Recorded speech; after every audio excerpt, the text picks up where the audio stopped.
My name is Brother Robert Muhammad. I am the student minister of the Honorable Minister Farrakhan here in the city of Wilmington, state of Delaware, Mosque number 35. I have been in the Nation of Islam for approximately 28 years. I've been following the Honorable Minister Louis Farrakhan. I My little background, if you will, I grew up as a service brat.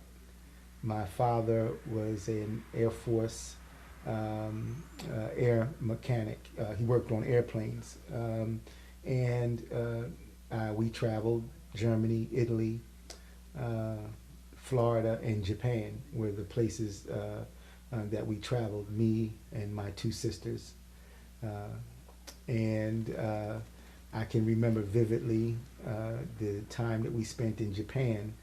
It was a wonderful moment in my life, even though I was a young child. We had the pleasure of living on base, learning the Japanese customs and culture or whatnot. And my mother and father hired a Japanese, um, what they call mama-san. She was what you call a maid. At that particular time in Japan, on the Air Force bases, they allowed the mama-sans, the older Japanese women, to come on base to seek employment because, as you know, when America bombed Nagasaki and Hiroshima, it destroyed. So part of the treaty, which would be in order for the women to gain employment, they would allow them to come on base. And so we were blessed with a Japanese maid by the name of Terry. My mother said, call her Terry. And such a wonderful experience, you know. So what happened, we spent about 4 years there, came back to the States, and ended up our time in Florida, Homestead Air Force Base, Florida. We had an opportunity to come back either to my father's home state town, Birmingham, Alabama, or Atlantic City, New Jersey. And me and my sisters decided we're going to go up north because we knew about the South. And so we came, Atlantic City, New Jersey, and God blessed me to be a good athlete in all three sports, football, basketball, and baseball. And I played the sport very, very well. Now looking back at it, should have stayed with baseball. I probably would have played major leagues, brother. But so I played, football and basketball and went to school with Bowling Green State University. Didn't stay, came back home, had to pay, I had to get a job. My mother passed when I was a senior in high school, excuse me. God had blessed me to become very popular in high school, and it was the first time that they ever allowed students to leave the school to pay homage to someone in their family, and they would not hold it against their record or whatnot. So we had about 600 people at my mother's funeral, which I thank the authorities at Pleasantville High School for allowing that to happen. So my mother passed when I was a senior in high school. So I went to college, came back after my basketball thing flopped. And then I had to start seeking employment in the casinos. And that's when I came in contact with the Nation of Islam. From then on, I became a student in the classroom of the Honorable Minister Farrakhan under the teachings of the Honorable Elijah Muhammad. So in short, that is the way that I was introduced to the Nation of Islam, because I grew up in, like most black people, I did not have a connection, or I wouldn't say a connection to black history, because in school we're not really taught that. I did not know Black Power. I never was introduced to Malcolm. I never knew the name Elijah Muhammad Farrakhan or anything like that. I grew up on base, and I was privileged with a childhood that maybe most of our brothers and sisters were not privy to. I enjoyed Christmases. I enjoyed the finer things in life, if you will. And I did not grow up among black people per se until I was like a teenager. Then I got the experience of living among my people. And that wasn't a pleasurable experience because, you're always being tested. And so, when I was introduced to the teachings of the Honorable Elijah Muhammad, it fascinated me. And I became a student of this great teaching. And looking back at it now, my mother had had always instilled in me love for black people. When I was little, she would always, put in me love for black people, love for black women, love for black people, and not trusting the man and stuff like that. I never would get that from my father. I would get that from my mother. And so when I heard the teachings of the Honorable Elijah Muhammad, it seems as though my mother was preparing me for something and was telling me something that I would eventually run into. And so when I became a student of the Honorable Elijah Muhammad, I thanked my mother in absentia now because it's because of what she had put in me, and now it was coming about that I'm running into what she put into me. So, and this has been my now tenure in the Nation of Islam since 82, 83, from Atlantic City. And the Minister Farrakhan blessed me to be the minister there in Atlantic City, Mosque number 10. We invited him there twice. He came to Atlantic City. Then I went from Atlantic City to South Philly, where I became a helper to Brother Rodney, the student minister that's in Philadelphia right now. And then the minister moved me here to Wilmington, Delaware. So in short, that has been, I guess, my little tenure, if you will. And so now I'm here where we started off. It was maybe a few people here, 4 or 5 people. Brother Lamont, maybe 4 or 5 people. Brother Lamont was one of the first ones here, and Allah blessed us to build the mosque, which you see right now. So here we are, here in Wilmington, trying to make things happen for our people and getting the word of the Honorable Minister Farrakhan out to our people and to humanity in general, to let them know about the time and what must be done. Do you think more drugs flow into the urban community more so than the white areas, or is it just a different drug? I think, well, there's more. I guess they say like the crack cocaine obviously is more proportion to the urban America, even though Caucasian people use it at an unprecedented number, but it's just not reported. One time I smoked marijuana. I did not know how in the world that I was going to get rid of smoking the marijuana. But after the Honorable Minister Farrakhan had taught me the proper use of myself, I had the strength then to overcome, that demon, and when I overcame it, and I found out, wow, man, that, this thing is, this thing had a grip on me. But what did he do? He taught me about the God within, and by teaching me about the God within, and again, my relationships with the Lord of the worlds, I was like, man, this is a temple. What the heck am I doing defiling the temple of God? You see? And so again, how you defeat and overcome the enemy of God is that you give people the knowledge of God, see, which is akin to the knowledge of self, you see? And like the Bible says, ye are all God's children of the Most High God.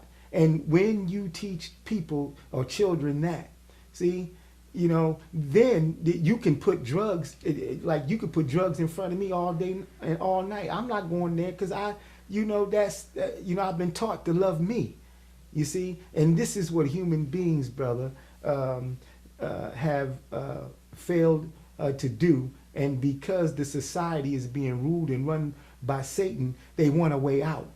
But the way out that Satan has for them is the liquor, is the drugs, is sex. See, and so when human beings are not afforded the opportunity to know, you know, knowing is a human it's a need, and it's a human right. And whenever human beings do not know and what they should know, then they seek what is called, pleasure. You know, but this is not pleasure, brother. This is the manipulation of oneself. Whenever you are using drugs, you manipulate the pain. That's what drugs do. Is nothing but the manipulation of the pain. But real pleasure, brother, is manifesting that which is in your mind and heart. And what you see it in your mind and in your heart, and then bringing it about, that is the greatest pleasure. That is the greatest high that one could have. People today are more involved with pleasure. See, this is what Satan does.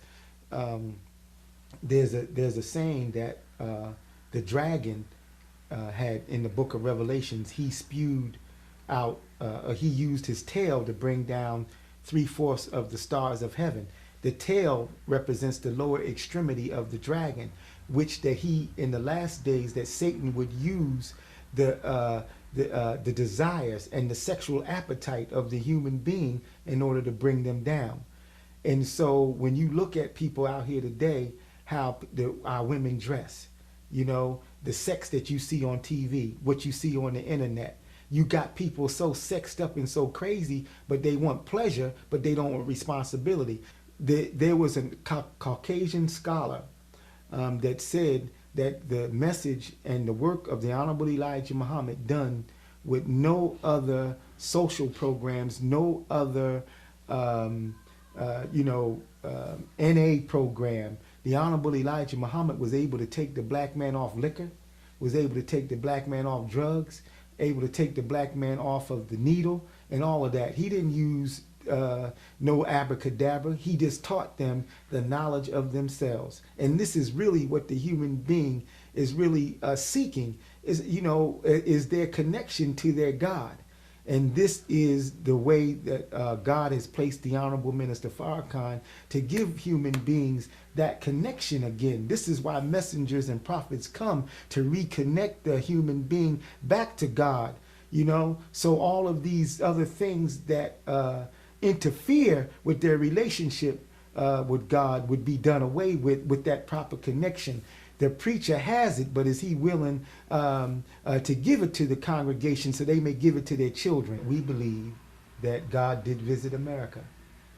And when you read Deuteronomy 18:18, that God would raise up like unto thee, Moses, that as it was in the day of Moses, so shall it be in the last day. You're going to have the same situation. So when the black man and woman's experience in America mirrors the experience of the Egyptians. So as God visited Egypt, because he heard the moaning and the groaning of the children of Israel, because they had served Pharaoh for 400 years. So God desired or wanted to make a great nation out of them. And so what did he do? He didn't send nobody. He came himself, raised up Moses and told Moses, you tell Pharaoh that I am sending you, and tell him I am that I am. That whole situation, when you read that, that was a sign of what God would do today. This is a modern day Egypt. And we have served our former slave masters for 400 years, and God has come. That is above top secret. Black people don't know God has come. You see, and that he raised up a modern day Moses in the Honorable Elijah Muhammad, and a modern day Aaron in the Honorable Minister Farrakhan. Moses leaves just as the Moses of yesterday left, goes back and gets juice and gets power to bring down Pharaoh. See, God did not bring Pharaoh down. He raised a slave and gave the slave the power to do it. So the Honorable Minister Farrakhan tells the world that the man that you thought was dead in the Honorable Elijah Muhammad escaped the death plot and now has been given power. see, over his enemies, and he's using Minister Farrakhan as a dare. We got juice, brother. So Farrakhan is daring them to do what they plan on doing, and watch God and his Messiah do what they are going to do. Black people are going to be delivered, brother. We got juice and we got power, and that's what the enemy does not desire, that we know. See, so what they could do is sit on the sideline and watch the greatest show on earth, which is the deliverance of the black man and woman. It don't look like we got any hope, and we are told don't even use no weapons, because God is too cheap for God. God is going to deliver us, brother. You see, and that's going to happen. And I am 100% in agreement, and I'm with the Honorable Minister Louis Farrakhan, that black people are going to be delivered, brother.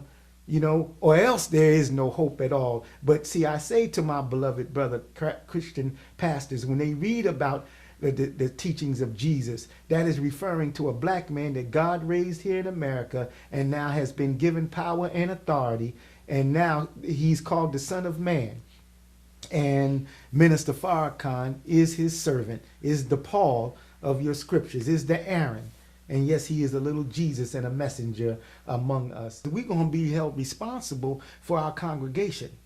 See, and the Honorable Minister Farrakhan told us, brother, that one day that our people will go up and they will take the life of those of us that are in that pulpit for not telling them the truth and not telling them of the time and what must be done. They will kill the preacher in the pulpit because they said, you got me, you had me here all this time, and you sat, you did nothing. You see, you knew this and you knew what was going to happen, but you were too cowardly, you know, to tell me what was going on. And so this is the dangerous situation that those of us who call ourselves preachers are in today, brother. See, because if you warn the man not, the book says, if you warn him not and he dies, then God will not require that blood, the blood at our hands. But if you warn them not and you continue to go on, they will still die, but God is going to require that blood at our hand. And this is the situation, the dangerous situation that every pastor and preacher is in today. Follower of the Honorable Minister Louis Farrakhan, my parting words is, they called Jesus, you know, that he did his work by the power of the devil. You know, they said that he did his work by the power of Beelzebub. They called Jesus everything but who he was and is, which is the Messiah. So as it was 2,000 years ago, here we are in a modern day Israel. And here you have a man, as the Honorable Minister Farrakhan, that is going about the work of resurrecting, going about the work of guiding, going about the work of warning. How are you viewing him? How are you looking at him? And so I do not want us to pass up this time in looking at the Honorable Minister Farrakhan as some man that is of no consequence. Why don't we study him? And really, most of us know and recognize him to be that truth and that trumpet that is in the midst of us, that is sounding the alarm. And so I appeal to our brothers and sisters to look at the Honorable Minister Farrakhan more closely and to study his words, his aims, and his purposes. And you will know and see and believe that he's a man guided and protected by God himself. And yes, he is the messenger of God in our midst. And he is here not on his own, but sent by God to guide us up out of this hellhole and through this dark hour in which we live. I am his brother and I am his servant, and I just ask you to listen to him